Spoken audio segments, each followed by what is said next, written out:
Question number 3 देखना है students. अब हमने 1 जनवरी 1997 C of Calcutta send 100 box of clothing of M of Madras on consignment basis.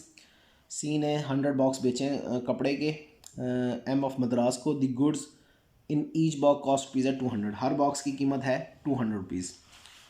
तो C pays railway freight and insurance 500 draws upon M a bill for rupees 10,000 in which is duly accepted. अब railway और insurance के उन्होंने जो खर्चा किया वो 500 किया और उसके बाद उसको बिल एडवांस के तौर पे दे दिया है कंसाइनी ने कंसाइनर को, एम ने सी ऑफ कलकत्ता को। 2 April 1997 M forward an account sales to C showing that 500 box have been sold at rupees 250 per box while 300 box were sold 260 per box. यानी कि 500 बॉक्स सेल किए हैं उसने क्या कहते हैं 250 के, 500 बॉक्स 250 के और 300 बॉक्स किए हैं 260 के। बाकी remaining 200 box were remain in stock unsold. बाकी जो 200 बॉक्स हैं वो अभी सेल नहीं हुए, वो अभी स्टॉक है हमारा। The expense incurred by the M consisted of carriage rupees 100, other charges 2000। अब एम ने खर्चा किया है कैरेज का 100 रुपीज़, जो डायरेक्ट एक्सपेंस है ये याद रखिएगा, और अदर चार्जेस जो दूसरे खर्चे हुए हैं वो 2000 हुए हैं। M is entitled to a commission at the rate 5% on gross sales proceeds he encloses a cheque for the balance due to C. ये इसकी लास्ट में एंट्री करेंगे तो जब अकाउंट बनाएंगे हम एम का तो उससे पता लगेगा कितनी पेमेंट करनी है, एंड में आएगा ये। अच्छा, showing the consignment account and M account in the books of C. अब हमने दो चीज़ें बनानी है, सी कंसाइनमेंट अकाउंट और M account in the books of C. अब हम क्वेश्चन की तरफ आते हैं। अब हम ज़रा सवाल की तरफ आएंगे। ये मैंने कुछ परफॉर्मेंस पहले से बनाया हुआ है ताकि क्वेश्चन ज़रा जल्दी जल्दी हल हो जाए।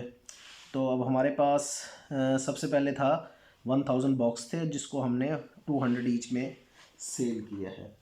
तो ये हमारा कंसाइनमेंट बेसिस पे हमारा गुड्स हैंड निकल आएगा जो बनेगा 2 लाख रुपये। 1000 मल्टीप्लाई बाय 200 जो निकलेगा हमारे पास 2 लाख रुपये। ठीक है, उसके बाद हमने करना यह है कि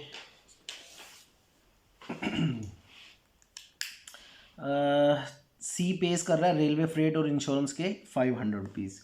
तो ये हमने इधर लिख देना है रेलवे पे एंड इंश्योरेंस। ये हमारे पास अमाउंट आ जाएगी जी 500। उसके बाद हम चलते हैं, बिल आया हमारे पास 10,000 का। इसकी एंट्री होती है बिल रिसीवेबल डेबिट और एम क्रेडिट। तो हम एम के अकाउंट में डाल देंगे बिल रिसीवेबल में 10,000। ये मैंने लिखा हुआ पहले से ऑलरेडी। अच्छा, विच वाज ड्यूली एक्सेप्टेड। फिर उसने ना सेल किए हैं, 2 सेल किए हैं, 500 बॉक्स किए हैं 250 ईच का पर बॉक्स सेल किया है और 300 बॉक्स सेल किए हैं उसने 260 पर बॉक्स का और 200 रिमेनिंग रह गए। तो 500 मल्टीप्लाई बाय 250 और 300 मल्टीप्लाई बाय 260। तो ये अब हमने अमाउंट निकाल लेते हैं, कैलकुलेट कर लेते हैं ज़रा इसको। तो पहले का निकलता है 1,25,000 और दूसरा निकलती है हमारे पास 78,000। जो टोटल करेंगे तो हमारे पास बनेगा 2,03,000। ठीक है, उसके बाद हमने देखना है जी इसने ख़र्चा किया है कंसाइनी ने, एम ने consisted two of carriage 100 and other charges 2000 and 2100।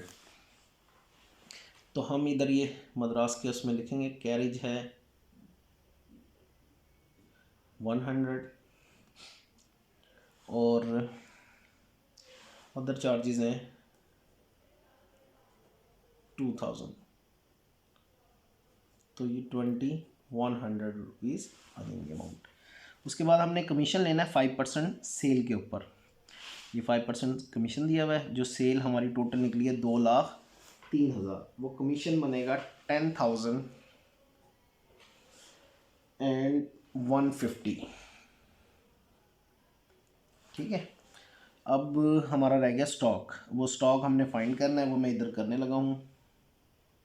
ये मैं रेड बॉल पेन से इसको पॉइंटर से करते हैं हम इसको स्टॉक निकालने के लिए।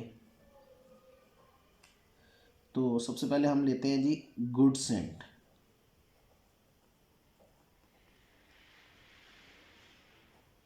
जो है हमारे पास 2 लाख रुपए की। कंसाइनर एक्सपेंस है, इसमें ऐड करने हैं आपने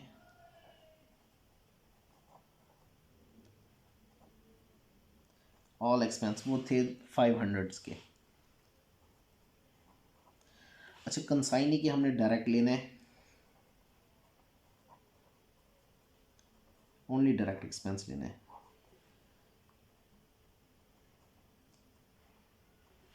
तो कंसाइनी के जो डायरेक्ट एक्सपेंस हैं वो सिर्फ 100 रुपीज़ है।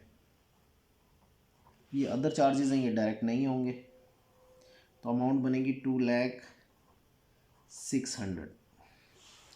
तो इस टोटल को 2,06,000 को मल्टीप्लाई करना है रिमेनिंग यूनिट से। जो रिमेनिंग बॉक्स हैं वो हमारे 200 बॉक्स रिमेन दी स्टॉक अनसोल्ड है, इसको 200 से मल्टीप्लाई करना है और टोटल से डिवाइड कर देना। टोटल कितना था, हमारी बॉक्सेस थे 1000। तो हमारा ये आंसर निकलाएगा 40,120 अमाउंट आ जाएगी, हमारे अनसोल्ड स्टॉक निकल आएगा ये। तो हम इसको अब इस जगह पे लिख लेते हैं 40,120। अब हम इसका बैलेंस कर लेते हैं।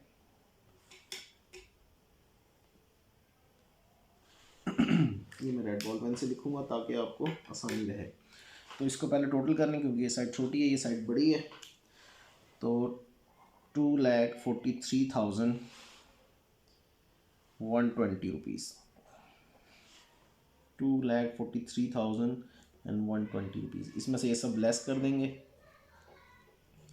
तो हमारा प्रॉफिट एंड लॉस अकाउंट आ जाएगा, यानी कि प्रॉफिट आ जाएगा। इस साइड पे प्रॉफिट होता है, इस साइड पे लॉस बचता है। तो अगर हम लेस करेंगे ये तमाम चीज़ें, 2 लाख माइनस किया, 500 लेस किया, 2100 लेस किया, 10,150 रुपीज़ लेस किया, तो हमारे पास आंसर आया 30,370 रुपीज़। ये तो हो गया अमाउंट, हमारा कंसाइनमेंट अकाउंट हो गया। एक रिक्वायरमेंट हमारी पूरी हो गई है, ये कंसाइनमेंट अकाउंट पूछा था। अब एम अकाउंट पूछा हुआ है इन द बुक्स ऑफ सी। तो बिल रिसीवेबल हमने पहले ही ऑलरेडी लिख दिया था। अब जस्ट सेल ये दी हुई हमारे पास, ये आप चाहें तो इसको परफॉर्मा याद कर लें, तकरीबन यही चीज़ तमाम चीज़ें ऐसे ही आती हैं। ये आ गया एक्सपेंस, इसके 2100 है कंसाइनी के, और इधर कमीशन आ जाएगा हमारे पास जो बनता था 10,150। अब जस्ट हमने इसकी कैलकुलेशन कर लेनी है और ये हमारा इसका आंसर आ जाएगा। तो जो बैलेंस बचेगा वो हमने पे कर देना है। इसको इनको जमा कर लेते हैं, इसमें से ये लेस कर देंगे तो हमारा आंसर निकल आएगा। ये अब टोटल हम देख लेते हैं, इसका निकला है 2,13,150। ये हमने इधर भी लिख देना है। इसमें से ये लेस करेंगे तो हमारे पास 2,01,050 रुपीज़ हमारा बैलेंस बचेगा जो हमने पे करना है। ये हमारा क्वेश्चन मुकम्मल हो गया है। अब हम क्वेश्चन नंबर 4 की तरफ चलेंगे। इसको भी मैं आपको रीड करवा के फिर आपको क्वेश्चन भी करवा देते हैं।